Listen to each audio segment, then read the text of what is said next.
പണിക്കൂലി പയ്യന്നൂർ സ്റ്റൈലിൽ മലയാളിയുടെ വർത്തമാനകാലത്തിന്റെ വർത്തമാനം കേരള സമ്മിറ്റ് വീണ്ടും.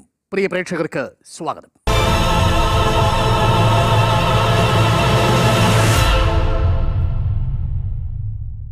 വയലിലെ പണിക്ക് വരമ്പത്ത് തന്നെ കൂലി കൊടുക്കുമെന്ന കോടിയേരിയുടെ പ്രസ്താവന പ്രതിരോധത്തിനുള്ള ആഹ്വാനമാണോ ആക്രമണത്തിനുള്ള ആഹ്വാനമാണോ?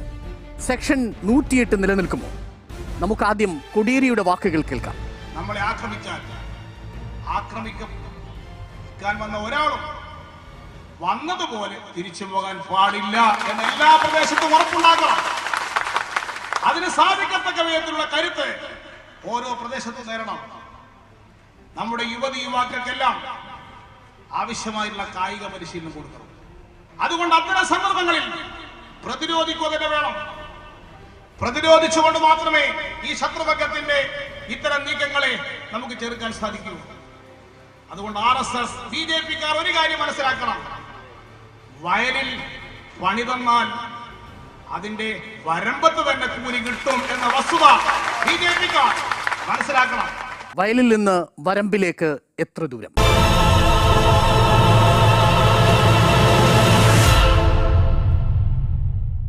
ഈ ചർച്ചയിൽ പങ്കെടുക്കുന്നത് ഇവരാണ്: DYFI all India joint secretary advocate Muhammad Riyas, BJP ദേശീയ സമിതി അംഗം അഡ്വക്കേറ്റ് PS ശ്രീധരൻപിള്ള, പ്രശസ്ത മാധ്യമപ്രവർത്തകൻ Shri NP Chekkutty, Kannur DCC president Shri K Surendran, ഒപ്പം പൊതുജനങ്ങളും ഈ ചർച്ചയിൽ പങ്കെടുക്കുന്നു. ഞാൻ ശ്രീ ശ്രീധരൻപിള്ളയിൽ തുടങ്ങാം. വയലിൽ പണിയെടുക്കാൻ പോവാതിരുന്നാൽ പോരെ സാർ? വരമ്പത്ത് കൂലി കിട്ടില്ലല്ലോ. പക്വതയുള്ള ജനാധിപത്യബോധമുള്ള നേതാക്കന്മാരെയാണ് നമ്മുടെ നാടിന് ആവശ്യം. ഏത് പാർട്ടി ആയാലും. കോടിയേരി ബാലകൃഷ്ണൻ ഒരാൾ അവരുടെ പാർട്ടി സംവിധാനത്തിൽ പാർട്ടി സംസ്ഥാന സെക്രട്ടറിയാണ് ആധികാരികമായി ആ പാർട്ടിയുടെ കാര്യങ്ങൾ പറയേണ്ടത്. അദ്ദേഹം പരസ്യമായി ഇങ്ങനെ അക്രമത്തിന് ആഹ്വാനം നൽകുമ്പോൾ കയ്യടിക്ക് വേണ്ടിയുള്ള വ്യഗ്രതയാണോ അതല്ല അദ്ദേഹം ഗൗരവപൂർവ്വം ഉള്ളതാണെന്നാണ് ചിന്തിക്കേണ്ടത്. അതുകൊണ്ട് നിയമപരമായൊരു വലിയ തെറ്റാണ് അദ്ദേഹം ചെയ്തത്. ധാർമ്മികമായും രാഷ്ട്രീയവുമായും അദ്ദേഹം ചെയ്തത് കൊടുംപാതകമാണ്. ഞങ്ങൾ RSS BJP കേരളത്തിൻ്റെ രാഷ്ട്രീയ രംഗത്ത് എന്തെങ്കിലും ഒരു അനിഷ്ട സംഭവം, കൊലപാതക സംഭവത്തിൽ ഇരകൾ ആയി തന്നെ വന്നത് വാടിക്കൽ രാമകൃഷ്ണൻ പിണറായിയൊക്കെ പ്രതിയായിരുന്ന കേസാണ്. കൊലപാതക കേസ് 68-ലാണ്. ശ്രീ സുരേന്ദ്രൻ, ഇത് തന്നെയാണ് നമ്മുടെ ചോദ്യം. വയലിൽ പണിയെടുക്കാൻ പോയാൽ മാത്രമേ കൂലി കൊടുക്കേണ്ട ആവശ്യമുള്ളൂ. അതുകൊണ്ട് തന്നെയാണ് ഞാൻ ചോദിച്ചത്, ഇത് അക്രമത്തിനുള്ള ആഹ്വാനമാണോ പ്രതിരോധത്തിനുള്ള ഒരു ആഹ്വാനമാണോ എന്നുള്ള അർത്ഥം കൂടി ആ ചോദ്യത്തിലുണ്ട്. കേരളത്തിലെ ജനങ്ങൾക്ക് മുമ്പിൽ മാർക്സിസ്റ്റ് പാർട്ടി ആരംഭിക്കാൻ പോകുന്ന അവരുടെ കലാപത്തിന് വേണ്ടിയുള്ള മുന്നൊരുക്കത്തിൻ്റെ ഭാഗമായി കാണണം എന്നാണ് എൻ്റെ അഭിപ്രായം.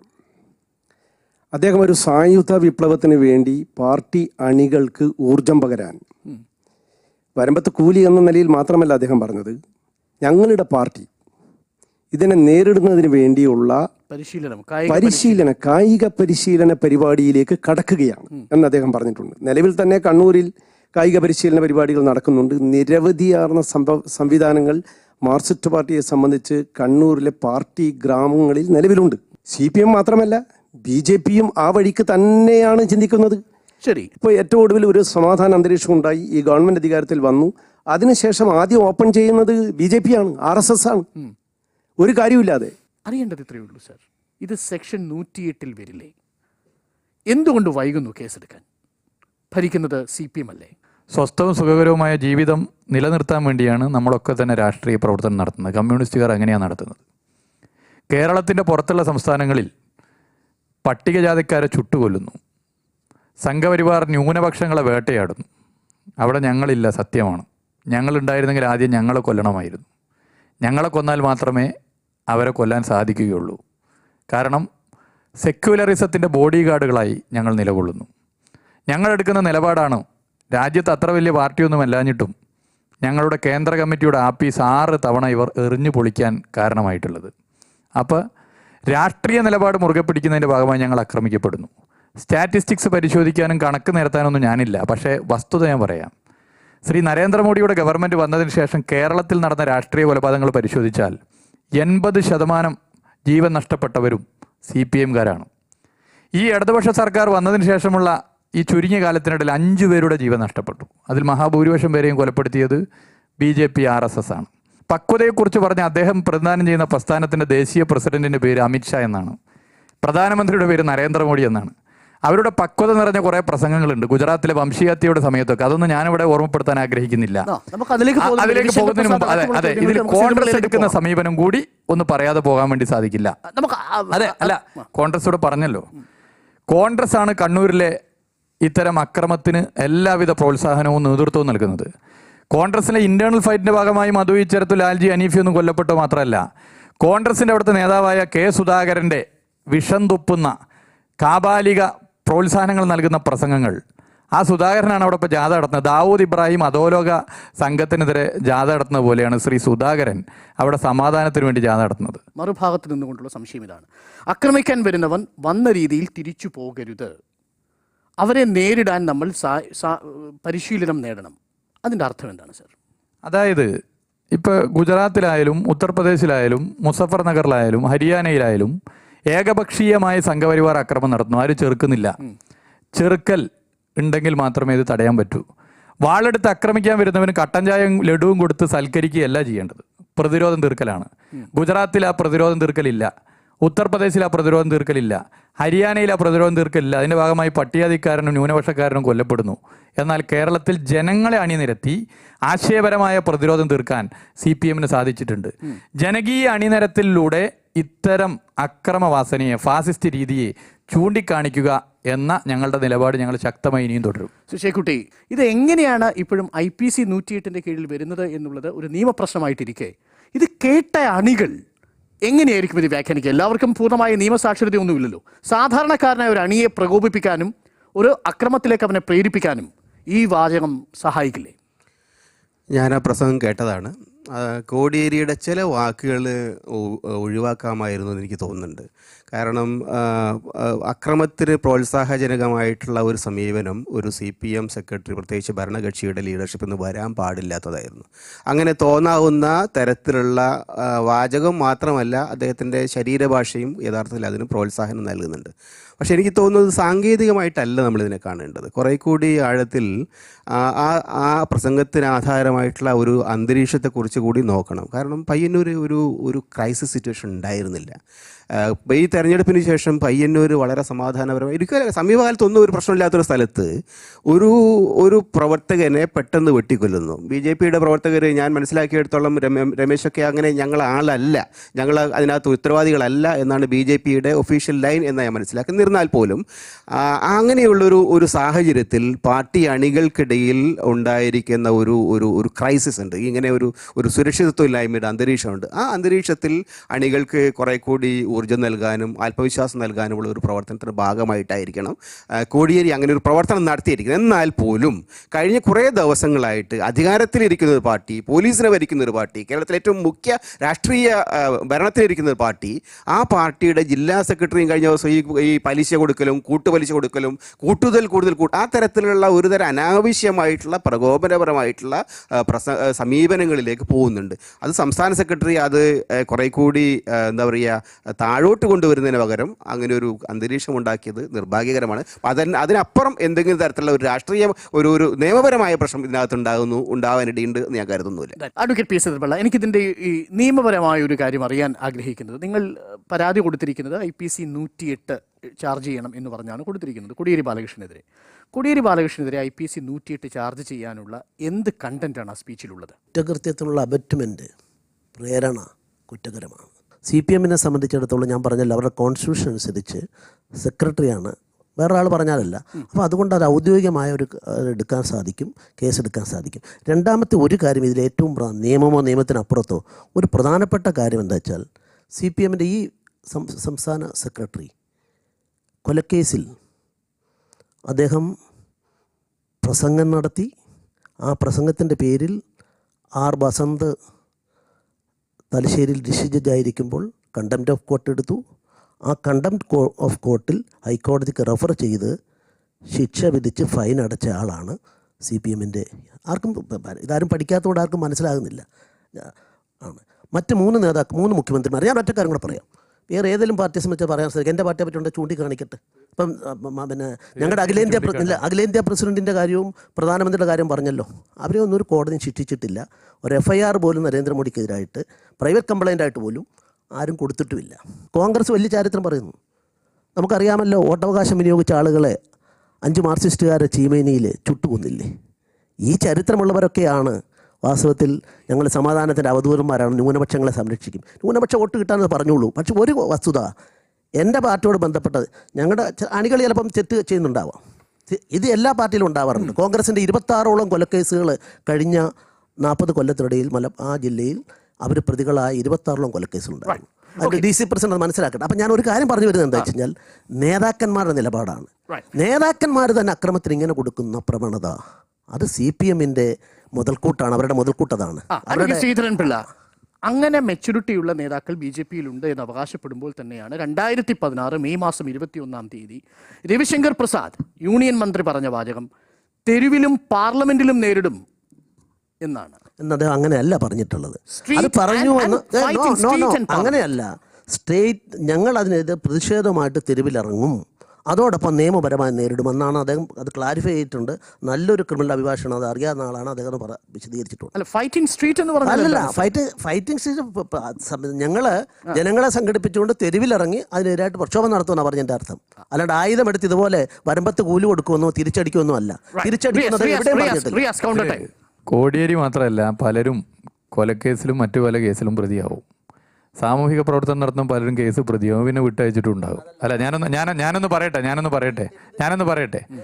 അപ്പൊ കേസ് പ്രതിയാവല് ഒരു പുതിയ സംഭവമല്ല.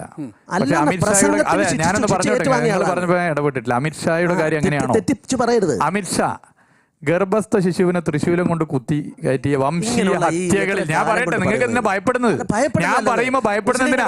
അല്ല, ഞാൻ പറയുമ്പോ ഭയപ്പെടണ്ട. നിങ്ങള് ന്യൂനപക്ഷ വംശീയഹത്യ നടത്തും, അതിനുവേണ്ടി ശബ്ദിക്കുമ്പോൾ വോട്ടിന് വേണ്ടിയാന്ന് പറഞ്ഞാൽ ഞങ്ങളങ്ങനെ ജാള്യതയോടെ തല ഉനിക്കുന്നവരല്ല. എന്നിട്ട് നിങ്ങളുടെ പണി നിങ്ങൾക്ക് നടത്താനല്ല. ഞാൻ പറയട്ടെ, അമിത്ഷായെ ഗുജറാത്ത് നാട് കടത്തിയെന്തിനാ? കോടതി മാറിയിക്കാൻ പറഞ്ഞെന്തിനാ? 3-4 മാസം നാട് കടത്തിയെന്തിനാ? ഇങ്ങനെ എത്ര ആൾ, പ്രവീൺ തൊഗാഡിയുടെ പ്രസംഗം UDF ചിലപ്പോൾ പ്രശ്നം ഉണ്ടാവില്ല, ആ കേസ് അവർ പിൻവലിച്ചതാ, ഞങ്ങൾക്ക് മറക്കാൻ പറ്റുമോ? അപ്പം ഇങ്ങനെ നാട് മുഴുവൻ നടന്ന് വംശീയ വിദ്വേഷ പ്രസംഗം നടത്തി ആളെ കൊല്ലാൻ ആഹ്വാനം ചെയ്യുന്ന BJPക്കാർ, സംഘപരിവാർ, അവരാണ് പക്വതയെക്കുറിച്ചും പ്രസംഗത്തെക്കുറിച്ചൊക്കെ പറയുന്നത്. പ്രതിരോധ അപരാധമല്ല, പ്രതിരോധിക്കണം.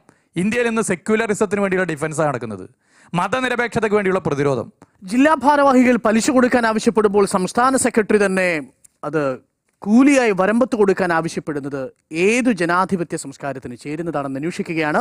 ഒപ്പം ഈ കേസ് നിലനിൽക്കാനുള്ള എത്രമാത്രം സാധ്യതയുണ്ടെന്ന് നമുക്ക് അന്വേഷിക്കുകയും വേണം. ഇടവേളയ്ക്ക് ശേഷം.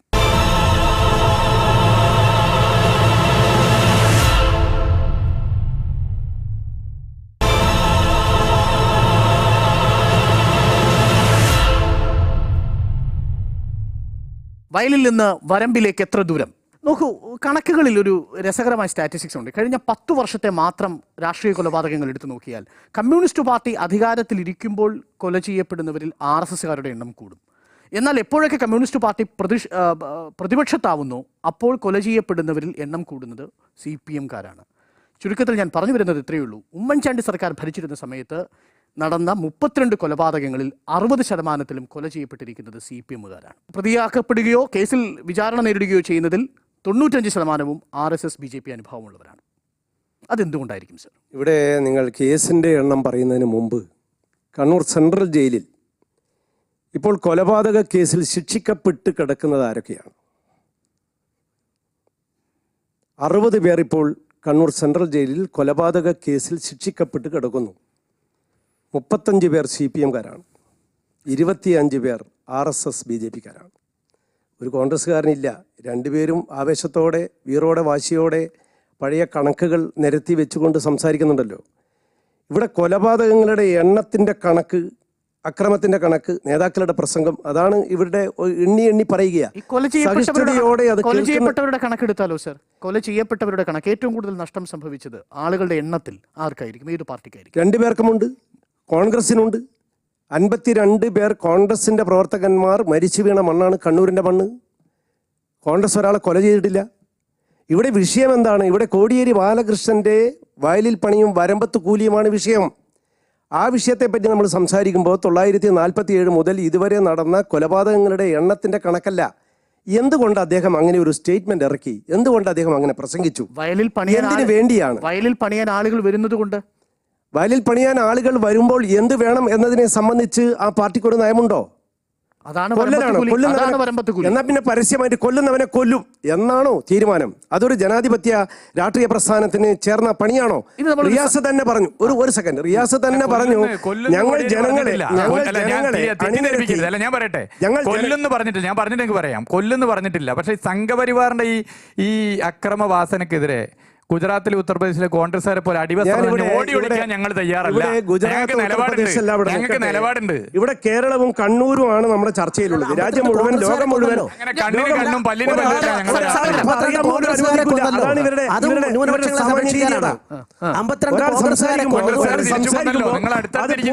കേട്ടു നിൽക്കാൻ പോലും സഹിഷ്ണുതയില്ല എന്നുള്ളതാണ് RSSന്റെയും CPMന്റെയും നിലപാട്.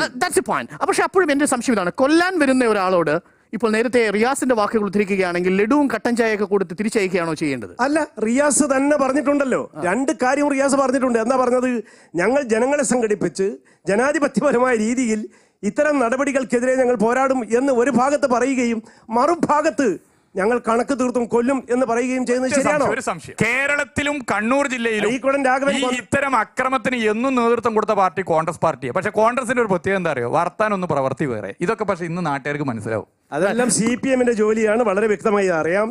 ഇവിടെ ശ്രീധരൻപിള്ള പറഞ്ഞതുപോലെ വാടിക്കൽ രാമകൃഷ്ണന്റെ കൊലപാതകം എന്ന് പറയുന്നത് ഇന്നത്തെ കേരളത്തിന്റെ മുഖ്യമന്ത്രി പിണറായി വിജയൻ പ്രതിയായ ഒരു കേസാ, ഓർമ്മ വേണം. അതുകൊണ്ട് ആര് കൊലപാതകം നടത്തി എന്നതെല്ലാം പഴയ ഹിസ്റ്ററി നിരത്തി നിർത്തി ഇന്നത്തെ ഈ ആനുകാലിക വിഷയത്തിൽ നിന്ന് മാറുന്നത് ശരിയല്ല എന്ന് എനിക്ക് തോന്നുന്നു. എന്റെ വിഷയം ഈ പോയിന്റിൽ ഞാൻ കാണുന്നത്, യഥാർത്ഥത്തിൽ കോടിയേരി ബാലകൃഷ്ണൻ ആർക്കെതിരെയാ പറഞ്ഞത്? തല്ലാൻ വരുന്നവനെയും കൊല്ലാൻ വരുന്നവനെയും അതേപടി വിട്ടുകൂടാ. അല്ല, അദ്ദേഹത്തിന്റെ വാക്കതാണെങ്കിൽ അദ്ദേഹം ഇൻഡയറക്റ്റ് അതിനെ അറ്റാക്ക് ചെയ്തത് കേരളത്തിന്റെ ആഭ്യന്തര വകുപ്പ് മന്ത്രിയെയാണ്. സെക്കുലറിസത്തിന്റെ വലിയ കാവലാളാണെന്നൊക്കെ പറഞ്ഞിട്ടാണ് CPMനെ കാണിച്ചുകൊണ്ടിരിക്കുന്നത്. സെക്കുലറിസത്തിന്റെ കാവലാളായ ഏതു സെക്കുലറിസം സംരക്ഷിക്കാൻ വേണ്ടിയിട്ടാണ് TP ചന്ദ്രശേഖരനെ കൊലപ്പെടുത്തിയത് എന്ന് വ്യക്തമാക്കണം. അതിൽ ഗൂഢാചരണം നടത്തിയ ആള് ഇപ്പോൾ ജില്ലാ സെക്രട്ടറിയാണ്. ഏത് സെക്കുലറിസം സംരക്ഷിക്കാനാണ് 52ഓളം കോൺഗ്രസ് പ്രവർത്തകരെ കൊന്നിരിക്കുന്നത് എന്നും ഒന്ന് വ്യക്തമാക്കിയാൽ നന്നായി. റിയാസ്, ഈ സെൽഫ് ഡിഫൻസ് ആർഗ്യുമെന്റ് പൊളിഞ്ഞു പോകുന്നത് ഇവിടെയാണ്. TP കൊന്നത് എന്ത് ഡിഫൻസിന്റെ പേരിലാണെന്നുള്ളതാണ് ഇൻഡയറക്റ്റായി ചോദിക്കുന്നത്, അല്ലെങ്കിൽ എന്ത് സെക്കുലർ പ്രശ്നമാണ് അവിടെ ഉണ്ടായിരുന്നതെന്നാണ് ചോദ്യം. റിയാസ്, അല്ല, TP കൊന്നവരോട് ചോദിക്കണം, അത് ഞങ്ങൾക്കറിയില്ല. അത് കൊന്ന ആളുകളോട് നിങ്ങൾ ചോദിക്കുന്നതാണ് നല്ലേ. രണ്ടാമത്തെ പ്രശ്നം രണ്ടാമത്തെ പ്രശ്നം ഇതിൽ ഒരു ഉത്തരം കൂടിയുണ്ട്. ജില്ലാ സെക്രട്ടറി അദ്ദേഹം നിരപരാധിയാണെന്ന് കോടതി തന്നെ പറഞ്ഞിട്ടുണ്ട്. മൂന്നാമത്തെ പ്രശ്നം, സംഘപരിവാറിന് വെള്ള പൂശുന്ന പണി കുറച്ചാൾ ഇവിടെ വന്ന് എടുക്കരുത്, ഒക്കെ കണക്കാന്ന് പറഞ്ഞിട്ട് വെള്ള പൂശുന്ന പണിയെടുത്ത് CPIM-ഉം സംഘപരിവാറും കണക്കാണ്. ഇവർ അക്രമാരികൾ പറയുന്നവരുടെ പണി വെള്ള പൂശലാണ്. കുനിയിൽ കൊലക്കേസുമായി ബന്ധപ്പെട്ടുകൊണ്ട് PK ബഷീർ MLA വളരെ വിവാദപരമായിട്ടുള്ള ഒരു പ്രസംഗം നടത്തി. നവമാധ്യമങ്ങളിൽ ഇപ്പോഴത് വളരെ വൈറലാണ്. അപ്പോൾ അതിൽ PK ബഷീർ MLA പറഞ്ഞിട്ടില്ല, കഴിഞ്ഞ UDF-ന്റെ ഭരണകാലത്താണ് ഈ സാധനം പറഞ്ഞിട്ടുള്ളത്. നേരത്തെ പറഞ്ഞതുപോലെ കേസ് എടുക്കേണ്ട ഒരു കേസ് തന്നെയായിരുന്നു അത്. പക്ഷേ എന്തുകൊണ്ടാണ് അത് കേസ് എടുക്കാതിരുന്നത്? കേസ് എടുക്കാൻ വേണ്ടിയിട്ട് ഇത്തരം കാര്യങ്ങൾ പറയുന്ന ആളുകൾ യഥാർത്ഥത്തിൽ അതിനും കേസെടുക്കണമെന്ന് പറയേണ്ടതല്ലേ? അത് BJP ആണെങ്കിലും കോൺഗ്രസ് ആണെങ്കിലും കഴിഞ്ഞ കാലഘട്ടങ്ങളിൽ അത് പറഞ്ഞു കണ്ടില്ല. എന്തുകൊണ്ടാണ് അത് പറയാതിരുന്നത്? ശ്രീ സുരേന്ദ്രൻ, ഇവിടെയാണ് IPC 108-ന്റെ കേസുമായിട്ട് പോകുമ്പോൾ തൊട്ട് മുമ്പിൽ PK ബഷീറിന്റെ വരുന്നതും അതിന് കുറെ കാലം മുമ്പ് പ്രവീൺ തൊഗാഡിയ വരുന്നതും. തീർച്ചയായും നിയമപരമായ രീതിയിൽ ആരുടെയെങ്കിലും പേരിൽ കേസ് എടുക്കണമെങ്കിൽ അത് എടുത്തേ മതിയാകൂ എന്നത് തന്നെയാണ് കോൺഗ്രസിന്റെ അഭിപ്രായം. NP ചേക്കുട്ടി, നമ്മുടെ ഈ പ്രസംഗം വളരെ സൂക്ഷ്മമായി ഓരോ പോയിന്റുകൾ എടുത്ത് അടുത്ത ഘട്ടം മുതൽ നമ്മൾ ചർച്ചയ്ക്കെടുക്കുകയാണ്. 4 പ്രധാനപ്പെട്ട പോയിന്റുകളാണ് ഈ പ്രസംഗത്തിന് ചുരുങ്ങിയ സമയത്തിനുള്ളിലുള്ളത്. അതിനു മുൻപ് പ്രത്യേകിച്ച് ധൻരാജിനെ പോലെ കൊല ചെയ്യപ്പെട്ടിരിക്കുന്ന ഒരാളുടെ ഒരു പ്രക്ഷുബ്ധമായൊരു അന്തരീക്ഷത്തിൽ ഒരു രാഷ്ട്രീയ വിശദീകരണം നടത്തുന്നതിനിടയിൽ സാധാരണ രീതിയിൽ ഒരു സംസ്ഥാന സെക്രട്ടറി വൈകാരികമായി പ്രതികരിക്കുന്ന രീതിയിൽ തന്നെയാണോ പ്രതികരിച്ചത്? ആ വൈകാരികമായുള്ള പ്രതികരണത്തിന്റെ ഭാഗമായിട്ടാണോ അങ്ങ് തന്നെ പറഞ്ഞ ഒഴിവാക്കാമായിരുന്ന വാക്കുകൾ വന്നത്? അങ്ങനെയാണെങ്കിൽ ഏതൊക്കെ വാക്കുകളാണ് ഒഴിവാക്കാമായിരുന്നത്? എനിക്ക് തോന്നുന്നത് കോടിയേരിയെ സംബന്ധിച്ചിടത്തോളം അദ്ദേഹം ആ പ്രസംഗം നടത്തിയ അന്തരീക്ഷത്തിൽ കോടിയേരിക്ക് ആ തരത്തിലുള്ള പ്രസംഗം മാത്രമേ അവിടെ നടത്താൻ കഴിയുള്ളൂ. അത് വളരെ പ്രധാനമാണ്. കാരണം അണികളോട് ഇങ്ങനെ ഒരു അന്തരീക്ഷത്തിൽ നമ്മൾ നിങ്ങളെല്ലാം ക്ഷമിക്കണമെന്ന് പറഞ്ഞാൽ നടക്കില്ല. അതേ സമയത്ത് കോടിയേരിയെ പോലുള്ള ഒരാൾ ആഭ്യന്തര വകുപ്പ് കൈകാര്യം ചെയ്ത ഒരു മന്ത്രിസഭയുടെ ചുമതലയുള്ള ആൾ അങ്ങനെ പ്രസംഗിക്കുമ്പോൾ ഉണ്ടാകുന്ന റിപ്പർക്കഷൻസ് അദ്ദേഹം വേണ്ട വിധം പരിഗണിച്ചിട്ടില്ല എന്നൊരു തോന്നലാണല്ലോ എനിക്കുള്ളത്. അത് വളരെ ആപൽക്കരമായിട്ടുള്ള ചില സന്ദേശങ്ങൾ നൽകും. ഇവിടെ ഇടതുപക്ഷ സർക്കാരുകൾ അധികാരത്തിൽ വന്ന 57 തൊട്ട് ഇന്ന് വരെയുള്ള കാലം പരിശോധിക്കുമ്പോൾ അതിനെതിരായിട്ടുള്ള ഏറ്റവും വലിയ പ്രചരണം വാർത്താ മാധ്യമങ്ങളിലായാലും രാഷ്ട്രീയ കക്ഷികളിൽ നിന്നായാലും ഉയർന്നു വന്നത് മാർക്സിസ്റ്റ് അക്രമമാണ്. ഈ ഒരു പശ്ചാത്തലത്തിൽ പുതിയ സർക്കാരിനെ 57 സർക്കാരിനെ പിരിച്ചുവിട്ടതുപോലെ ഒരു പൊതു അന്തരീക്ഷം ഉണ്ടാക്കുന്നതിന് വേണ്ടിയല്ലേ സത്യത്തിൽ ഈ ഒരു ആലങ്കാരിക പ്രയോഗത്തെ ഇതര രാഷ്ട്രീയ പാർട്ടികളെ ആക്രമിക്കണമെന്നല്ല കോടിയേരി പറഞ്ഞത്, മറിച്ച് തങ്ങൾക്ക് നേരെ വരുന്ന അക്രമത്തെ പ്രതിരോധിക്കണം എന്നാണ് ആലങ്കാരിക ഭാഷയിൽ പറഞ്ഞത്. അപ്പോൾ ഈ ചർച്ചയുടെയും ഇത്തരം ഒരു ചർച്ച പുതിയ ഒരു സാഹചര്യത്തിൽ ഉണ്ടാക്കിയെടുക്കുന്നതിൻ്റെ താല്പര്യമെന്ന് പറയുന്നത് കേന്ദ്ര സർക്കാരിനെ ഇവിടെ മാർക്സിസ്റ്റ് അക്രമവും ഇവിടെ ക്രമസമാധാന നിലയും പറഞ്ഞുകൊണ്ട് 57-ൽ 59-ൽ പിരിച്ചുവിട്ട സർക്കാരിനെ പോലെ തന്നെ ഇതിനുള്ള ഒരു അന്തരീക്ഷം സൃഷ്ടിക്കലിൻ്റെ അപ്പുറത്തേക്ക് സത്യത്തിൽ ഈ ചർച്ചയ്ക്ക് എന്തെങ്കിലും പ്രാധാന്യമുണ്ടോ എന്നാണ് എനിക്ക് റിയാസ്. ആ ചോദ്യം പ്രസക്തമായ ചോദ്യമാണ്. നേരത്തെ ഞാൻ പറഞ്ഞതൊന്നുകൂടി ആവർത്തിക്കുകയാണ്. സ്വേച്ഛാധിപത്യം, അതായത് ത്രിമൂർത്തിയാണ് ഈ മോഡി സർക്കാർ. 1 നവലിബറൽ നയം, 2 മതവർഗീയത, 3 സ്വേച്ഛാധിപത്യം. 2 സ്റ്റേറ്റ് ഗവൺമെൻറ്റുകൾ പിരിച്ചുവിട്ടു, അരുണാചലും ഉത്തരാഖണ്ഡും. സുപ്രീം കോടതി ഇടപെട്ടു. കേരളത്തിൽ ഇവർ വലിയ സംഭവം ഈ തെരഞ്ഞെടുപ്പിനെ കണ്ടു. അവസാനം നാടോടിക്കാറ്റിലെ പവനാഴി ശവമായി എന്ന് പറഞ്ഞ പോലെ ആ UDF സഹായിച്ചുകൊണ്ട് നിയമം കിട്ടി. ആ ലജ്ജയിൽ എങ്ങനെയെങ്കിലും കേരളത്തിലെ ഗവൺമെൻറ്റിനെ ഇല്ലാതാക്കണം. ഇതിന് തുടക്കത്തിലെ ഗവൺമെൻറ് സത്യപ്രതിജ്ഞ ചെയ്ത അന്ന് മുതൽ ഉറക്കത്ത് പറയാൻ തുടങ്ങി, ശ്രീ കുമ്മനം ഉൾപ്പെടെ, ഇവിടെയാകെ കുഴപ്പം അവിടെയാകെ കുഴപ്പം. ഇതിൻ്റെ ഭാഗമായിട്ടാണ് പ്രശ്നം ഉണ്ടാക്കുന്നത്. നോക്കണം നിങ്ങൾ, ഈ പിണറായി സർക്കാർ അധികാരത്തിൽ വന്നതിന് ശേഷം 5 CPM-കാർ കൊല്ലപ്പെട്ടു, 5 പേർ. നിങ്ങൾ നോക്കണം.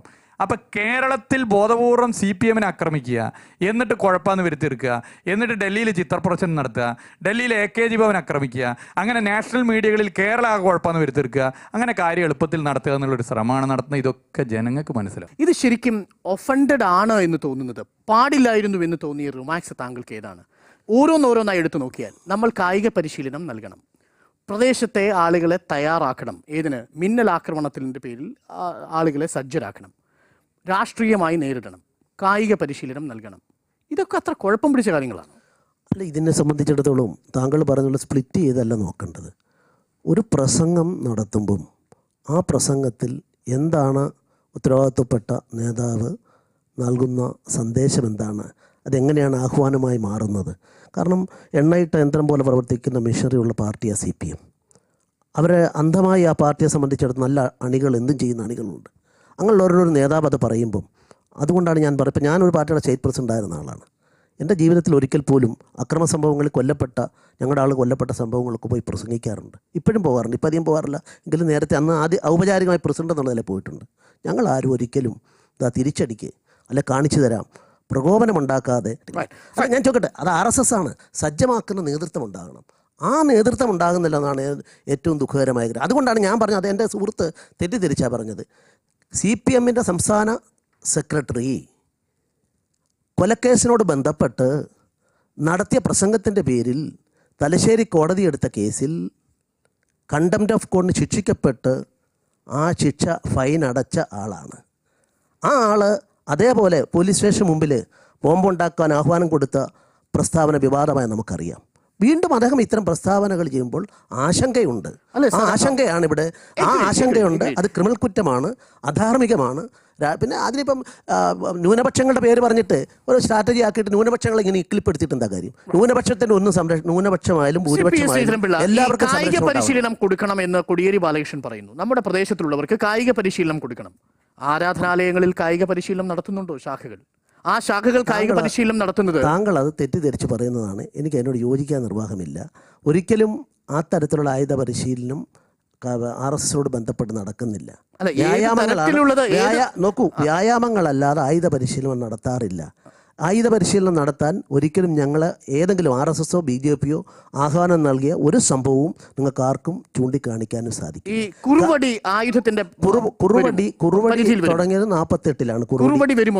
കുറുവടിയും ആസിഡ് ബൾബും തുടങ്ങിയുള്ള ആസിഡ് ബൾബ് അങ്ങനെയുള്ള കാര്യങ്ങൾ തുടങ്ങിയിട്ടുള്ളത് 48-ലാണ്. ചെക്കുട്ടിക്കൊക്കെ ഓർമ്മയുണ്ടാവും ചരിത്രത്തിൽ അതിൻ്റെ അല്ലേ? ചെക്കുട്ടി അങ്ങനെയുള്ള ആളാന്നല്ലേ ഞാൻ പറഞ്ഞത്. ഏത് പ്രസ്ഥാനമാണ് കൊണ്ടുവന്നത്? അന്ന് RSS-കാർ കേരളത്തിലുണ്ടായിരുന്നു, BJP-കാരുണ്ടായിരുന്നു, ജനസംഘം ഉണ്ടായിരുന്നു. നിങ്ങൾ ആലോചിച്ചാൽ മതി. ആലപ്പുഴ ജില്ലയിലുമൊക്കെ ആസിഡ് ബൾബ് എറിയുന്നതും അങ്ങനെയുള്ള കൃഷി നശിപ്പിക്കുന്നതും. ഞാൻ ഒറ്റ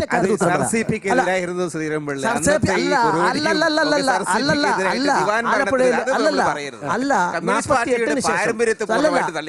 48-ന് ശേഷം ആയുധമെടുത്ത് സായുധ പോരാട്ടത്തിൻ്റെ ഭാഗത്തിലേക്ക് പോവുകയും അതിൻ്റെ ഭാഗമായി കലാപം നടക്കുകയും ചവറയിലെ കൊലക്കേസിൽ അച്യുതാനന്ദൻ പ്രതിയായത് ജനാർദ്ദനക്കുറുപ്പ് സാറിൻ്റെ ജീവചരിത്രത്തിൽ എഴുതിയിട്ടുണ്ട്. താങ്കൾ അത് വായിച്ചിട്ടുണ്ടാവും. ഒരു രാഷ്ട്രീയ പാർട്ടിയുടെ നേതാവും ആയുധ പരിശീലനം എതിരാളികളെ നേരിടാൻ വേണ്ടി നടത്തണമെന്ന് ആഹ്വാനം കൊടുത്ത ചരിത്രം കേരളത്തിന്റെ കോടിയേരിയും അത് ചെയ്തിട്ടില്ലല്ലോ സർ. അല്ല, കോടിയേരി പറഞ്ഞത് എന്താണ്? കായിക പരിശീലനം വക്കാലത്ത് താങ്കൾ കൊണ്ട് താങ്കൾ അങ്ങനെ പറഞ്ഞോളൂ. കേരള സമിതി ചർച്ച തുടരും. വയലിൽ നിന്ന് വരമ്പിലേക്ക് എത്ര ദൂരം? ഇടവേളയ്ക്ക് ശേഷം.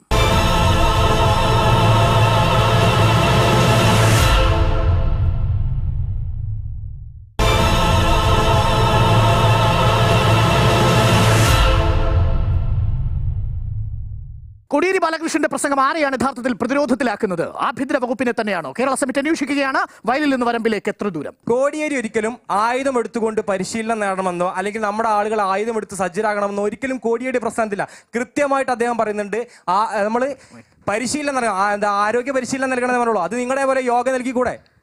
കോടിയേരി ഒരിക്കലും കുറുവടി എടുത്തുകൊണ്ട് പരിശീലനം നൽകണമെന്നോ കോടിയേരി പ്രസ്താവിച്ചിട്ടില്ല. എൻ്റെ സുഹൃത്ത്, ഞങ്ങളും നിങ്ങളെന്ന് പറഞ്ഞത് തന്നെ താങ്കളുടെ മനസ്സിരിപ്പ് മനസ്സിലായി. താങ്കൾ പറഞ്ഞതിനെ അറിയിക്കുന്ന അവജ്ഞയോടെ അവഗണിക്കുന്നു. റിയാസ് സാർ പറഞ്ഞ് കൊല്ലണമെന്ന് ഒരിക്കലും പറഞ്ഞിട്ടില്ല, പ്രതിരോധിക്കണം എന്നാ പറഞ്ഞത്. പക്ഷേ ശുക്കൂർ വധം ചെയ്തതാരാ? TP ചന്ദ്രശേഖർ വധം ചെയ്തതാരാ? ഞാനൊരു തലശ്ശേരിക്കാരിയാണ്. ഞാൻ കാണുന്നുണ്ട് കൺമുമ്പിൽ ജയരാജൻ ശുക്കൂർ വധത്തിലെ പ്രതിയാണ്. അതുമാത്രമല്ല കണ്ണൂർ മുനിസിപ്പാലിറ്റിയിൽ കാൻഡിഡേറ്റ് ആയിട്ട് നിന്ന് മത്സരിക്കുകയും ചെയ്തിട്ടുണ്ട്. ക്രിമിനൽസ് ആണോ ഈ സമൂഹത്തെ നോക്കേണ്ടത്? ഒന്ന്, ഈ പറഞ്ഞ കൊലപാതകങ്ങളൊന്നും CPIM നടത്തിയിട്ടില്ല. രണ്ട്, ഇപ്പൊ ഞാൻ പറഞ്ഞോട്ടെ സഹോദരി, ഞാൻ പറഞ്ഞോട്ടെ P. ജയരാജ് അതൊക്കെ കോടതിയിൽ കേസ് അതെ, ഞാനൊന്ന് പറഞ്ഞോട്ടെ. അതെ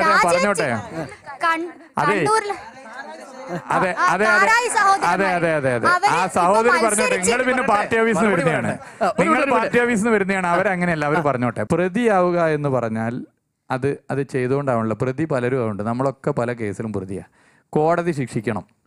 കാരായി രാജനെയും കാരായി ചന്ദ്രശേഖരനെയും കോടതി ശിക്ഷിച്ചിട്ടില്ല.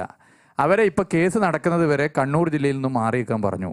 ജില്ലാ പഞ്ചായത്തിൽ കാരായി രാജൻ മത്സരിച്ചു. തലശ്ശേരി മുനിസിപ്പാലിറ്റിയിലേക്ക് കാരായി ചന്ദ്രശേഖരൻ മത്സരിച്ചു. റെക്കോർഡ് ഭൂരിപക്ഷത്തിന് അവർ ജയിച്ച്. അവരെ ജയിപ്പിച്ച CPM മാത്രം വോട്ട് ചെയ്തിട്ടല്ല, നാട്ടിലെ ജനങ്ങൾ വോട്ട് ചെയ്തിട്ടാണ്. P. ജയരാജന്റെ കൈ സഹോദരി കണ്ടിട്ടില്ലല്ലോ. എന്തേ പറയാഞ്ഞ്? 2 വിരലില്ലല്ലോ. എന്താ പറ്റിയത്? തിരുവോണ നാളിൽ സംഘപരിവാർ ആക്രമിച്ചു. സഹോദരി അത് മനസ്സിലാക്കണം. ത്രിതല പഞ്ചായത്ത് തെരഞ്ഞെടുപ്പ് നടക്കുന്ന സമയത്ത് കാരായി രാജനും ചന്ദ്രശേഖരനും വേണ്ടിയിട്ടാണ് കോടിയേരി ബാലകൃഷ്ണൻ പറഞ്ഞ ക്രിമിനലുകൾ ഇല്ലാത്ത ഒരു സ്ഥാനാർത്ഥി പട്ടിക കമ്മ്യൂണിസ്റ്റ് പാർട്ടിക്ക് പുറത്തിറക്കാൻ പറ്റില്ല എന്ന് പറഞ്ഞത് ഈ കോടിയേരി ബാലകൃഷ്ണനാണ്. അങ്ങനത്തെ കോടിയേരി ബാലകൃഷ്ണൻ ഏറ്റവും അസന്നിഗ്ധമായ ഘട്ടത്തിൽ, അതായത് 2 കൊലപാതകങ്ങൾ മണിക്കൂറുകൾക്കുള്ളിൽ നടന്ന പയ്യന്നൂരിൽ വെച്ച്, താങ്കളിപ്പോൾ പയ്യന്നൂർ പ്രസംഗം, ഷിക്കാഗോ പ്രസംഗം എന്നൊക്കെ പറയുന്ന പോലെ അതിനൊരു പയ്യന്നൂർ പ്രസംഗം എന്ന് വിവക്ഷിക്കുന്നുണ്ട്. പയ്യന്നൂരിൽ വെച്ച് നടന്ന പ്രസംഗം എന്ന് ഞങ്ങൾക്ക് അതിനെ വിവക്ഷിക്കാൻ പറ്റുള്ളൂ. അപ്പോൾ അങ്ങനെ നടന്ന ആ ഒരു പ്രസംഗത്തിൽ ഇങ്ങനത്തെ ക്രിമിനലുകളെ പ്രോത്സാഹിപ്പിക്കുന്ന രീതിയിൽ ഈ ഒരു കമ്മ്യൂണിസ്റ്റ് പാർട്ടി മുന്നോട്ട് കൊണ്ടുപോകുമ്പോൾ വലതുപക്ഷ വ്യതിയാനം ഈ സാമ്പത്തിക മേഖലയിൽ പോലും വേണമെന്ന് മുഖ്യമന്ത്രി കഴിഞ്ഞ ദിവസം സംസാരിക്കുന്നത് കേട്ടു. അപ്പോൾ ഇടതുപക്ഷം ഇനി ആശയപരമായി പരാജയപ്പെട്ടു, സായുധ വിപ്ലവത്തിലൂടെ മാത്രമേ ഇടതുപക്ഷത്തിന് നിലനിൽപ്പുള്ളൂ എന്ന് നിങ്ങളുടെ പാർട്ടി കരുതുന്നുണ്ടെന്ന് കരുതാൻ പറ്റുമോ? ക്രിമിനലുകൾ എന്നത് കേസ് പ്രതികളവരൊക്കെ ക്രിമിനലുകളാണോ? അങ്ങനെയാണെങ്കിൽ ഇവിടെ ഇരിക്കുന്ന പലരും ക്രിമിനലുകളാണ്. സഹോദരൻ്റെ വീട്ടിൽ വിലക്കയറ്റത്തിൻ്റെ സമരം ചെയ്തതിൻ്റെ ഭാഗമായി ഞങ്ങൾ കേസ് പ്രതിയാവും. അപ്പോൾ ക്രിമിനലായോ? അങ്ങനെ ക്രിമിനലാവണമെങ്കിൽ ക്രിമിനലാവാൻ തയ്യാറാണ്. നമ്മൾ ഈ RSSനെ ഇങ്ങനെ ചെറുതായി കാണരുത്. അത് അപകടകരമായ ഒരു സംഘടനയാണ്. അതിൻ്റെ അപകടം എന്തെന്ന് മനസ്സിലാക്കുമ്പോഴാണ് CPIMന്റെ പ്രാധാന്യവും പ്രസക്തിയും തിരിച്ചറിയുക. പക്ഷേ കായിക പരിശീലനം കൊടുക്കണമെന്ന് കോടിയേരി ബാലകൃഷ്ണൻ പറയുന്നത് കായിക വകുപ്പ് മന്ത്രി ജയരാജൻ പറയുന്നത് പോലെ അല്ലല്ലോ. കായിക പരിശീലനം വേണം എന്ന് പറയുന്നത് ന്യൂട്രീഷൻ ലെവൽ കൂട്ടാനും ആരോഗ്യം കൂട്ടാനും ഒന്നും അല്ലല്ലോ.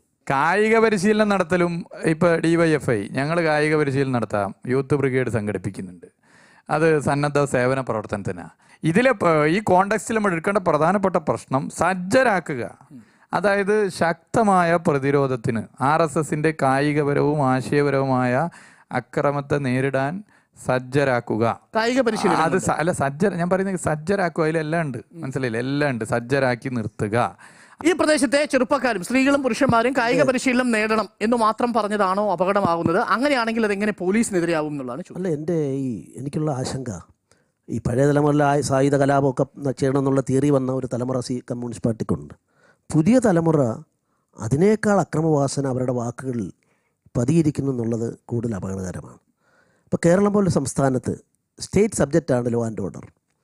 സ്റ്റേറ്റ് സബ്ജക്റ്റായ ഒന്ന്, അത് CPM-ൻ്റെ സംസ്ഥാന സെക്രട്ടറി തന്നെ പറയുന്നു, നിങ്ങൾ നിയമവാഴ്ച പരാജയപ്പെടുമ്പോഴാണല്ലോ സജ്ജരാക്കി ആയുധമെടുത്ത് സജ്ജരാക്കെന്നാണ് ഞാൻ പറഞ്ഞ വാക്യം ഉപയോഗിക്കാം. സജ്ജരാക്കൽ എല്ലാം ഉണ്ടല്ലോ, നമുക്കെല്ലാം മനസ്സിലാവുമല്ലോ. ആ സജ്ജരാക്കൽ പ്രക്രിയ ആവശ്യമാണെന്ന് വരുമ്പോൾ അതിനർത്ഥം എന്താ? ഇവിടെ നിയമവാഴ്ച പൂർണ്ണമായും പരാജയപ്പെട്ടു എന്നല്ലേ വ്യാഖ്യാനിക്കപ്പെടാൻ സാധിക്കുക?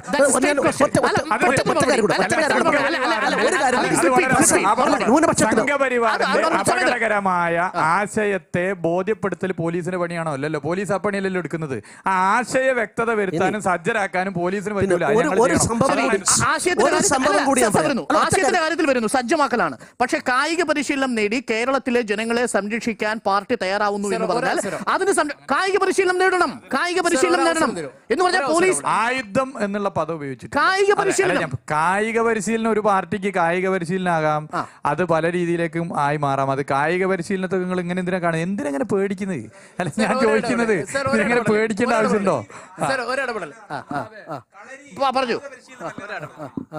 പറഞ്ഞോളൂ. ഈ കളരിയിൽ കേരളത്തില് ഒരുപാട് കളരികളുണ്ട്. ഈ കളരികളിലൊക്കെ ആയുധ പരിശീലനം പഠിപ്പിക്കുന്നുണ്ട്. കത്തി ഉപയോഗിക്കാൻ, പലതരത്തിലുള്ള ആയുധങ്ങൾ ഉപയോഗിക്കാൻ അവിടെ പഠിപ്പിക്കുന്നുണ്ട്. ആർക്കാർക്കെതിരെ കേസെടുക്കാറുണ്ടോ? പക്ഷെ കളരിയിലെ ആളുകൾ കൊലപാതകം ചെയ്യാറില്ലല്ലോ. കളരി പഠിച്ച ആളുകൾ കൊലപാതകം ചെയ്യാറുണ്ട്. ഈ സ്വാതന്ത്ര്യാനന്തര ഇന്ത്യയിൽ അധികാരം കിട്ടിയതിന് ശേഷം ഏതെങ്കിലും ഒരു പാർട്ടി ഭരിക്കുന്നിടത്ത്, ഗുജറാത്തിലല്ലാതെ ഏതെങ്കിലും സംസ്ഥാനത്തിൽ 100 കണക്കിന് ആളുകളെ മറ്റ് ഇതര മതവിശ്വാസികളായി എന്നുള്ളത് കൊണ്ട് മാത്രം കൊല്ലപ്പെട്ട ഒരു ചരിത്രം ഇന്ത്യക്കില്ല. അവർ നിയമവാഴ്ചയെക്കുറിച്ച് സംസാരിക്കുമ്പോൾ നമ്മൾ വളരെ കൂടുതൽ കരുതേണ്ടതല്ലേ എന്നാണ് എൻ്റെ ചോദ്യം. അങ്ങയുടെ അജ്ഞതയോർത്ത് ഞാൻ ദുഃഖിക്കുന്നു. ഇന്ത്യ രാജ്യത്ത് 10,000-കണക്കിന് ആളുകൾ, ഹിന്ദുക്കളും മുസ്ലിങ്ങളും ഇരുഭാഗത്തും വർഗീയ കലാപങ്ങൾ കൊല്ലപ്പെട്ടിട്ടുണ്ട്. ഈ ഗുജറാത്തിൽ തന്നെ 3000 ചില്ലാനും ആളുകൾ അല്ല, ഞാൻ പറഞ്ഞോട്ടെ, നിങ്ങളോട് ഞാൻ വാഗ്വാദത്തിനൊന്നും ഞാനില്ല. അതുകൊണ്ട് രണ്ടാമത് ഒരു ഒറ്റ കാര്യം ഇവരെല്ലാം പറഞ്ഞതിനകത്തിൽ തലശ്ശേരിക്കാരോട് ഞാൻ ചോദിക്കുന്നു, ഫസൽ വധം, ഈ ഫസൽ വധത്തിൽ ആരാ ആ കേസ് CBIക്ക് ഏൽപ്പിച്ചു കൊടുത്ത? കോടതിയാണ്. ആ കോടതിയുടെ ഫൈൻഡിങ് എന്താ? ഒരു ഇദ്ദേഹത്തിൻ്റെ പത്രത്തിൻ്റെ ഏജൻറ്റ്, ആ ഏജൻറ്റ് മാർക്സിസ്റ്റ് പാർട്ടിയിൽ നിന്ന് ഇങ്ങോട്ട് വന്ന ആളാണ്. രാവിലെ പത്രക്കെട്ട് എടുക്കാൻ പോകുമ്പം ഫസലിനെ കൊന്നിട്ട് ഒരു തൃശ്ശൂലവും വെച്ചു. പിറ്റേത് ഈ കോടിയേരി ബാലകൃഷ്ണൻ എന്ന് പറഞ്ഞ അവിടുത്തെ ആഭ്യന്തരമന്ത്രി ഓടിയെത്തിയിട്ട് പിറ്റേ ദിവസം ബന്ദിന് ആഹ്വാനം കൊടുത്തു. എല്ലാ മുതലക്കണ്ണീരും ഒഴുക്കി. മുസ്ലിങ്ങളുടെ ഏറ്റവും പവിത്രമായ റംസാൻ്റെ തൊട്ട് തലേദിവസം എന്ന സംഭവമാണ്. അതിനുശേഷം അത് RSSകാരാണെന്ന് പറഞ്ഞ് RSSകാരുടെ പേര് വന്നു.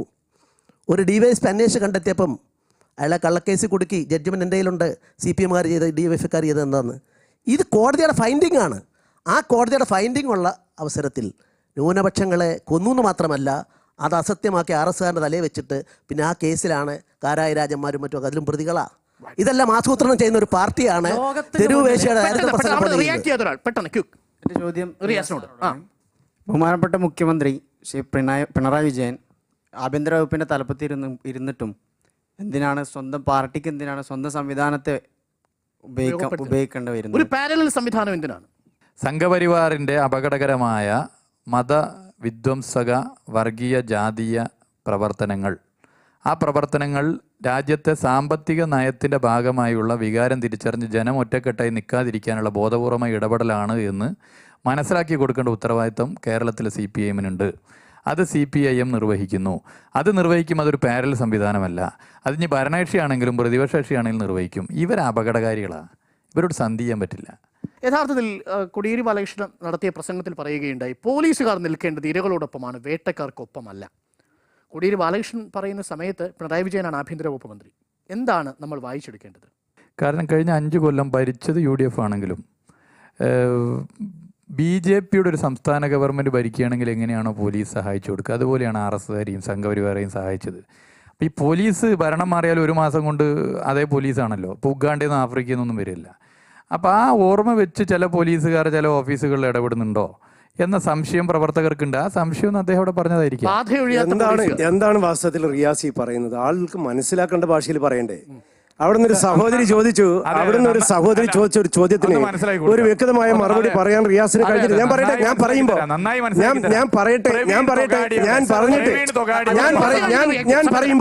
പറയുമ്പോ അത് കേൾക്കാനുള്ള ഒരു സാമാന്യ നീതി കാണിക്കണം. അവിടുന്ന് ഒരു സഹോദരി ചോദിച്ച ചോദ്യമുണ്ട്. എന്താണ് ചോദിച്ചത്? അരിയിൽ ഷുക്കൂറിൻ്റെ വധത്തെ പറ്റിയാണ് ചോദിച്ചത്. അതിന് മറുപടി പറഞ്ഞിട്ടില്ല. അരിയിൽ ഷുക്കൂറിൻ്റെ വധമുണ്ടായി, ന്യൂനപക്ഷ പ്രേമം പറയുന്ന CPM അതിൻ്റെ പ്രതികളാണ്.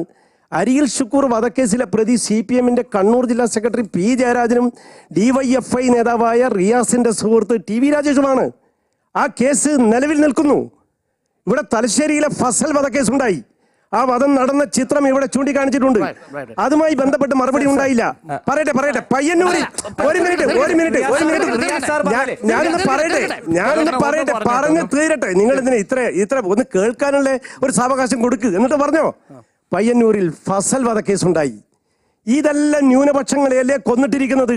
പിന്നെ എന്ത് ന്യൂനപക്ഷ പ്രേമമാണ് ഇവിടെ വന്ന് റിയാസ് പറയുന്നത് എന്നതൊരു പ്രധാന വിഷയമല്ലേ?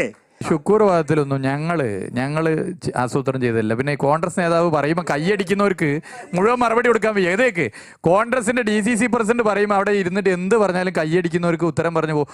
ഉറങ്ങുന്നവരെ എഴുന്നേൽപ്പിക്കുക, ഉറക്കം നടിക്കുന്നവരെ എഴുന്നേൽപ്പിക്കാൻ പറ്റില്ല. ഞാൻ പറഞ്ഞോട്ടെ, വളരെ വ്യക്തമായിട്ട് ഞാൻ പറയാം.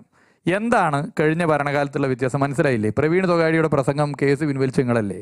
എല്ലാന്ന് പറയാൻ പറ്റുമോ? കേരളത്തിലെ ഈ കാസർഗോഡ് മുതൽ തിരുവനന്തപുരം വരെയുള്ള ഈ കൊലപാതകങ്ങൾ നടന്ന് നിങ്ങൾ യഥാർത്ഥ പ്രതികളെ പിടിച്ചിട്ടില്ലല്ലോ. നിങ്ങൾക്ക് എങ്ങനെയാണ് സമാധാനത്തെക്കുറിച്ച് പറയാൻ പറ്റുക? സ്വന്തം പാർട്ടിയുള്ള മധു ഈച്ചരത്തിനെ കൊലപ്പെടുത്തി, ലാൽജുവിനെ തിരിച്ചു കൊലപ്പെടുത്തി, ഹനീഫയെ കൊലപ്പെടുത്തി, ഗ്രൂപ്പ് പോരിൻ്റെ പേരിൽ തമ്മിൽ ആളുകളെ കൊല്ലുന്ന ഒരു പാർട്ടിയിലുള്ളവരെ പരസ്പരം വെട്ടിക്കൊല്ലുന്ന പാർട്ടിയല്ലേ കോൺഗ്രസ്? കോൺഗ്രസ് ഓഫീസിൽ പാവ സ്ത്രീ രാധയെ കൊലപ്പെടുത്തിയില്ലേ? ഇവരാണ് ഈ പ്രസംഗം നടത്തുന്നത് കൊലപാതകത്തിനെതിരെ. ഇതൊക്കെ കേട്ട് കുത്തിരിക്കുക നമ്മളൊക്കെ എന്താ വിഡ്ഢികളാണോ? പയ്യന്നൂരിലെ പ്രസംഗമാണല്ലോ. അതിന് വ്യതിചരിച്ചിട്ട് ഇന്ത്യൻ രാഷ്ട്രീയം, അഖിലേന്ത്യാ രാഷ്ട്രീയവും അല്ലെങ്കിൽ വിദേശ രാഷ്ട്രീയവും അല്ല ഇവിടെ ചർച്ച ചെയ്യേണ്ടത്. രാഷ്ട്രീയം പറയുമ്പോൾ ഞാൻ ചോദിക്കട്ടെ, നിങ്ങൾക്ക് പൊള്ളുന്ന ആരാ വ്യതിരിച്ച്? ഷുക്കൂർ പറഞ്ഞ ആരാ വ്യതിരിച്ച്? നിങ്ങൾക്ക് പൊള്ളിയിട്ടൊന്നും കാര്യമില്ല. പറയേണ്ട കോൺഗ്രസ്സുകാർക്ക് പൊള്ളും. കോൺഗ്രസ്സുകാർക്ക് പൊള്ളും. നിങ്ങൾക്ക് നിലപാടില്ല. നിങ്ങൾക്ക് തീവ്ര ഹിന്ദുത്വ നിലപാടിനോട് മൃദു സമീപനാണ്. നിങ്ങളെ നിലപാട് തിരുത്ത്. ഒരു സാധാരണ പൗരൻ എന്ന നിലയിൽ, ഒരു മുതിർന്ന പൗരൻ എന്ന നിലയിൽ കോടിയേരി ബാലകൃഷ്ണന്റെ പ്രസംഗം കേട്ടപ്പോൾ അങ്ങേക്ക് തോന്നിയത് എന്താണ്? നമുക്ക് തൽക്കാലം അരിയിൽ ഷുക്കൂറും പ്രവീൺ തൊഗാഡിയും അവിടെ നിർത്താം. രാഷ്ട്രീയ നേതാവിന് ഏത് പാർട്ടി ആയാലും ശരി യോജിച്ച രീതിയിലല്ല കോടിയേരി ബാലകൃഷ്ണന്റെ പ്രസംഗം. അതിലേതാണ് പ്രകോപനപരമായി തീർന്നത്? അതിവിടെ ചർച്ച ചെയ്യുന്നുണ്ട്. പണ്ട് കാലങ്ങളില് വയലില് പണിയെടുത്തേക്കാണെങ്കിൽ പറമ്പിൽ കൂലി കൊടുക്കലില്ല. അന്ന് ജന്മവാഴ്ചകളായിരുന്നു. അവരെ കൊണ്ട് അടിമപ്പണി എടുപ്പിച്ചിരുന്നത്. ഇക്കാലത്ത് രാഷ്ട്രീയ നേതാവാണ് പറയുന്നത് വയലിൽ പണിയെടുത്താൽ വരമ്പത്ത് കൂലി കൊടുക്കണം. ഇവരുടെ ഈ കൂലിന്റെ ഉദ്ദേശം എന്താണ്? അക്രമ രാഷ്ട്രീയത്തിനെ പ്രോത്സാഹിപ്പിക്കുകയാണ്. അപ്പൊ പണിയുടെ ഉദ്ദേശമോ? പണി ചെയ്യുന്നില്ലല്ലോ. പണി ചെയ്യുന്നവർക്ക് ആലോചിച്ചിട്ടാണല്ലോ പണി ചെയ്യുന്നത്. അല്ല ഈ പണി ചെയ്യാൻ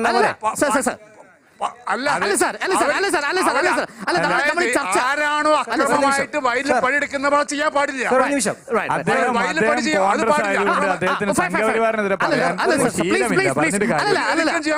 ഒരു സാധാരണ പൗരനിൽ കാണുന്ന പ്രേക്ഷകരെ സംബന്ധിച്ച് ആയിക്കോട്ടെ, പക്ഷെ നമ്മളിവിടെ ഒരു കോൺഗ്രസിന്റെ പൗരൻ എന്ന നിലയിൽ അല്ല ക്ഷണിച്ചിരിക്കുന്നത്.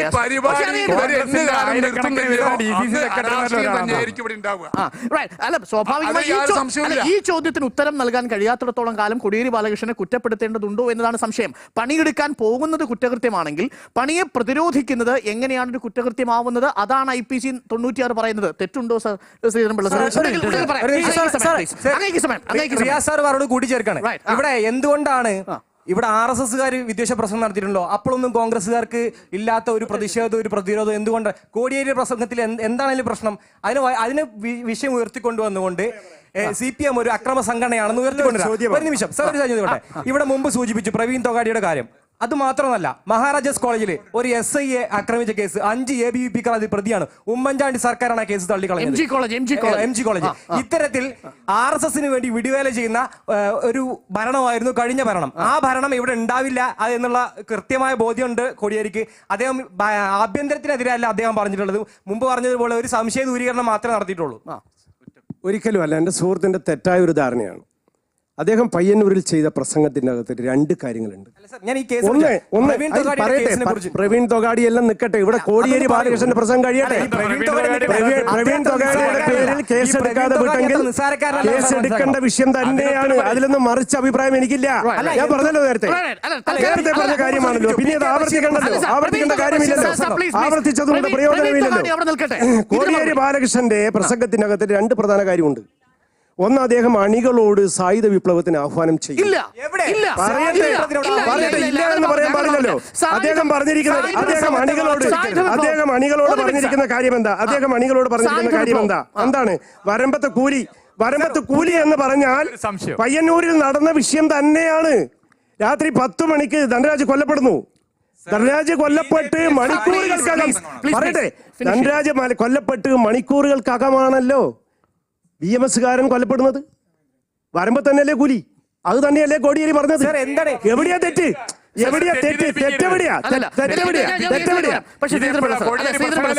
ഗുരുതരമായ തെറ്റിദ്ധാരണ. പ്രസംഗത്തിന് മുമ്പാണ് ഈ രണ്ട് മുമ്പ് തന്നെയാണ് അവിടെ കൊല ചെയ്തപ്പോ വന്നില്ലല്ലോ. അല്ലല്ല റിയാസ് പറയണ്ട.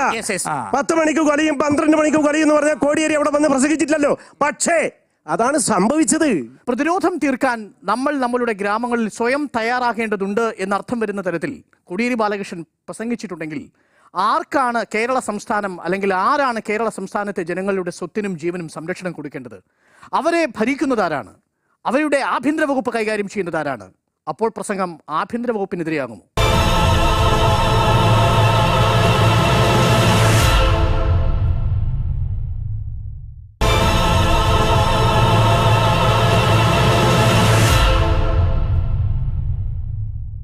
ചർച്ച തുടരുകയാണ്. കേരള സമിറ്റിൽ വയലിൽ നിന്ന് വരമ്പിലേക്ക് എത്ര ദൂരം? മാധ്യമപ്രവർത്തകൻ എന്നുള്ള നിലയിൽ കേരളത്തിൽ RSS എന്ന് പറയുന്നത് ഒരു അപകടകരമായ സംഘടനയാണ് എന്ന് താങ്കൾ കരുതുന്നുണ്ടോ? കാരണം നിലവിലുള്ള മതേതര സ്വൈര ജീവിതത്തിന് തടസ്സം നിൽക്കുന്ന ഒരു സംഘടനയായിട്ട്, ശക്തിയായിട്ട് RSS കേരളത്തിൽ മാറുന്നുണ്ടോ? ഒരു ചോദ്യം ചോദിച്ചുകൊണ്ട് നിങ്ങൾ ഏകപക്ഷീയമായിട്ടൊരു ചോദ്യത്തിന് ഭയപ്പെടുന്നത്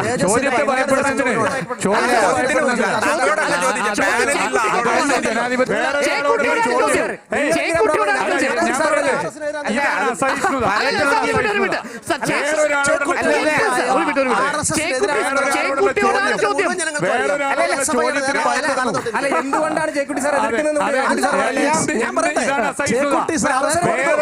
ചെയർമാനായിരുന്നപ്പോഴും SFI ആയിരുന്നപ്പോഴും ഇത് തേജസ്സിലേക്ക് എത്തുമ്പോഴും അദ്ദേഹത്തിന് RS-നോടുള്ള നിലപാട് അനുകൂലമല്ല എന്ന് പലപ്പോഴും മനസ്സിലാക്കി.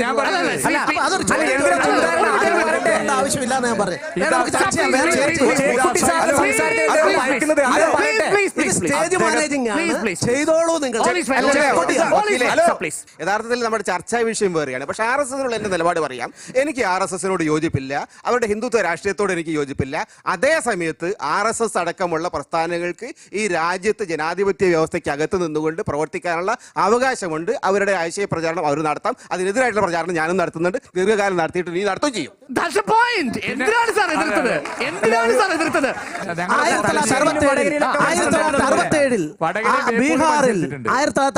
ബീഹാറിൽ കമ്മ്യൂണിസ്റ്റ് പാർട്ടിയും ജനസംഘവും കൂടെ ചേർന്ന് ഒന്നിച്ചു ഭരിച്ചില്ലേ RS-കാരുമായിട്ട്? അതുകൊണ്ട് ഇതൊക്കെ അവസരപരമായി വോട്ട് ചെയ്യാൻ വേണ്ടി ചെയ്തോളൂ. ഞങ്ങൾ അതിനെ അറിയിക്കേണ്ട.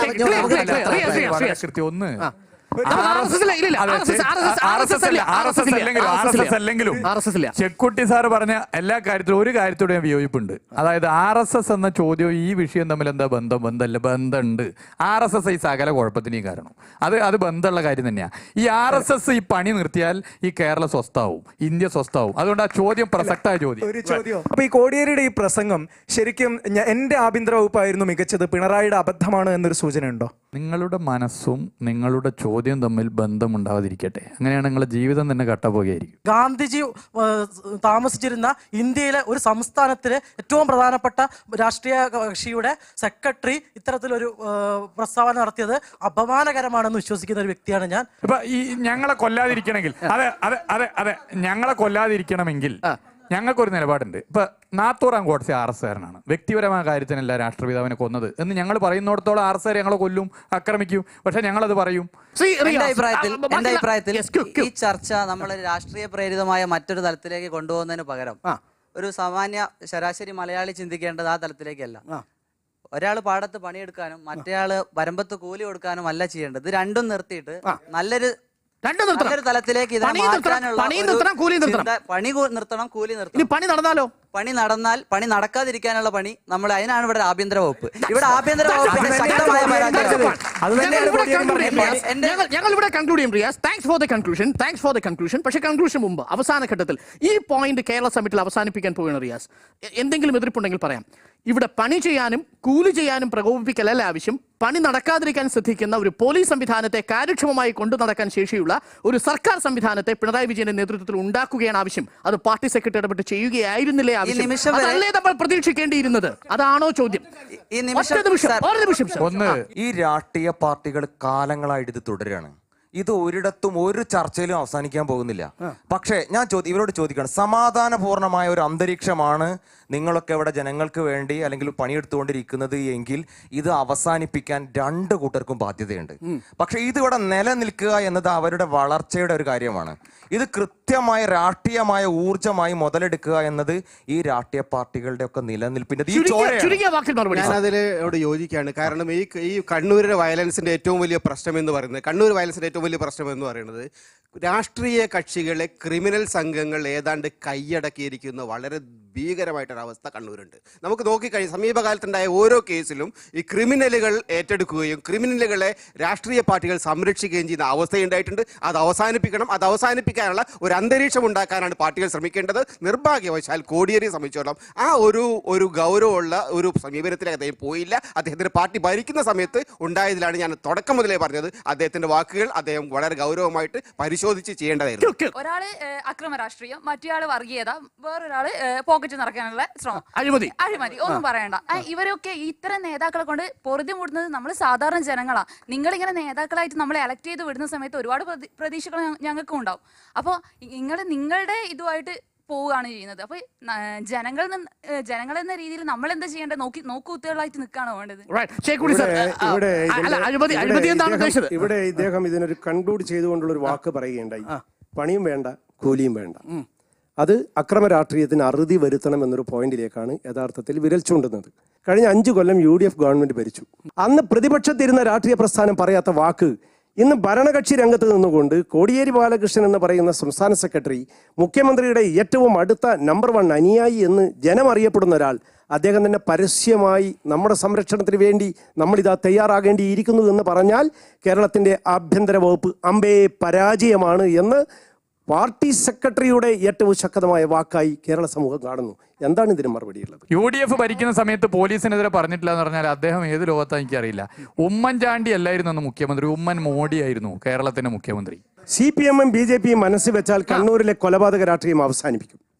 അതിന് എന്ത് വേണം? ഗവൺമെന്റ് ഇടപെടണം. ഞാൻ ചോദിക്കട്ടെ സാർ, റിയാസെ ഒരു മിനിറ്റ്. ദാവൂദ് ഇബ്രാഹിമിന്റെ അധോലോകത്തിനെതിരെയുള്ള ജാതി എന്നാന്ന് അറിഞ്ഞു. ഈ റിയാസ് രാഷ്ട്രീയ നേതാക്കന്മാരെ കളിയാക്കി സംസാരിച്ചാൽ റിയാസിന്റെ പാർട്ടിയുടെ നേതാക്കന്മാരെ സുധാകരനെ അറിയില്ല. സുധാകരന്റെ കാലിന്റെ അടിയിലൂടെ പോകാൻ റിയാസിന് അറിയില്ല, റിയാസിന് കഴിയില്ല. സുധാകരനെ അറിയാത്ത റിയാസ് സുധാകരൻ പറഞ്ഞത് കാര്യമാണ്. എവിടെ അറിയാം? ഒരു ചുക്കും അറിയില്ല. സുധാകരനെ പറ്റി ഒരു ചുക്കും അറിയില്ല. ആവശ്യമില്ലാത്ത ഒരു നേതാവിനെ പറ്റി നിങ്ങളെ പിണറായി വിജയനെ പോലെ കൊലക്കേസിലെ പ്രതിയല്ല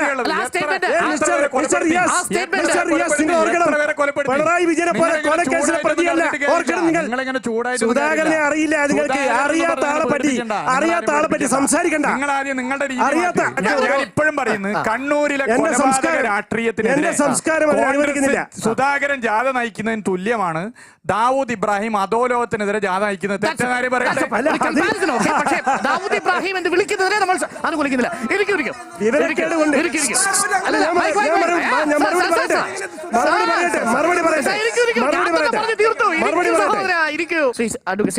ഈ ചെറുപ്പക്കാരൻ പറഞ്ഞതിനോട് യോജിക്കുന്നുണ്ടോ താങ്കൾ? ഈ വാളെടുത്തവൻ വാളാലെ സ്റ്റാലിനിസ്റ്റ് പ്രേതം കൊണ്ടു നടക്കുന്ന ഒരു കക്ഷി അത് ഉപേക്ഷിക്കാത്തിടത്തോളം കാലം കേരളത്തിൽ സമാധാനം ഉണ്ടാകാൻ പോകുന്നില്ല. സമാധാനം ഉണ്ടാകാൻ എല്ലാവരും കൂട്ടായി ശ്രമിക്കണം. അതിൽ എൻ്റെ പ്രസ്ഥാനം അതിന് മുൻപന്തിയിൽ ഉണ്ടാകും. ഞങ്ങളുടെ കാഴ്ചപ്പാട് അതാണ്. സ്റ്റാലിനും വേണ്ട, ഹിറ്റ്ലറും വേണ്ട നമുക്ക്. യെസ്, ഇതിൽ CPIMൻ്റെ പല നേതാക്കന്മാരെയും പേരെടുത്ത് കൊലപാതകികൾ അല്ലെങ്കിൽ അക്രമാരികൾ എന്നൊക്കെ പറഞ്ഞപ്പോൾ ഒന്നും ഞാൻ പറഞ്ഞിട്ടില്ല. പറയാനുള്ള ജനാധിപത്യപരമായ അവകാശമുണ്ട്.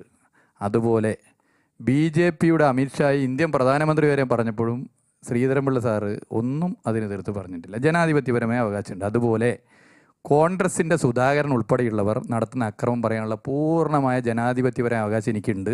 അത് ഇന്നും പറയും, ഇനി മൈക്കെട്ടി പ്രസംഗിക്കേണ്ടിടത്തൊക്കെ പ്രസംഗിക്കുകയും ചെയ്യും. അപ്പോൾ അതൊന്നും ആരും പേടിപ്പിക്കേണ്ട. രണ്ടാമത്തെ കാര്യം, ആളുകളുടെ ജീവൻ അമൂല്യമാണ്, ഒരു സംശയമില്ല. അതിന് വേണ്ടി ആ സംരക്ഷണത്തിന് വേണ്ടിയുള്ള പോരാട്ടത്തിൽ മുമ്പ് നിന്നതുപോലെ തന്നെ CPIM നിൽക്കും. അതിൽ ഞങ്ങൾ ഉയർത്തിപ്പിടിച്ച ആശയം അത് മുറുകെ പിടിക്കുക തന്നെ ചെയ്യും. സംഘപരിവാറിൻ്റെ അപകടകരമായ അജണ്ടയെ തുറന്നു കാണിക്കുക തന്നെ ചെയ്യും.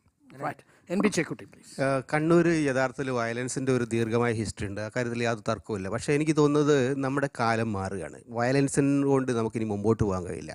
ഈ സാഹചര്യം മനസ്സിലാക്കിക്കൊണ്ട് ബന്ധപ്പെട്ട എല്ലാ കക്ഷികളും മാറാൻ തയ്യാറാണ്. പിണറായി വിജയൻ മുഖ്യമന്ത്രി എന്ന നിലയിൽ വളരെ ഉത്തരവാദിത്വത്തോടു കൂടി ഈ പ്രശ്നത്തിന് പരിഹാരമുണ്ടാക്കാൻ വേണ്ടി അദ്ദേഹം രംഗത്തിറങ്ങണം. കണ്ണൂരെ വിവിധ കക്ഷികളെ കൂട്ടിയോജിപ്പിച്ചുകൊണ്ട് ഒരു ചർച്ചയിലേക്ക് അദ്ദേഹം വേണം. കാരണം അദ്ദേഹത്തിന് അറിയുന്ന ഒരു അന്തരീക്ഷമാണിത്. അദ്ദേഹത്തിൻ്റെ ജീവിതത്തിൻ്റെ ഭാഗമായിരുന്ന ഒരു പ്രദേശമാണിത്. അദ്ദേഹത്തിൻ്റെ ജീവിതാനുഭവങ്ങളുടെ ഭാഗമാണിത്. അതുകൊണ്ട് പിണറായി വിജയൻ ഉത്തരവാദിത്വം എടുത്തുകൊണ്ട് ഈ പ്രശ്നങ്ങൾ പരിഹരിക്കാൻ വേണ്ടി ഉള്ള ശക്തമായിട്ടുള്ള നീക്കത്തിലേക്ക് പോവുകയാണെങ്കിൽ ഈ പ്രശ്നത്തിന് പരിഹാരമുണ്ടാക്കാൻ കഴിയും എന്നുള്ള പ്രതീക്ഷ എനിക്കുണ്ട്. കാരണം എല്ലാ ആളുകളും ആ കാര്യത്തിൽ അവിടെ സമാധാനം വേണം എന്ന് ആഗ്രഹിക്കുന്ന ആളുകളാണ്.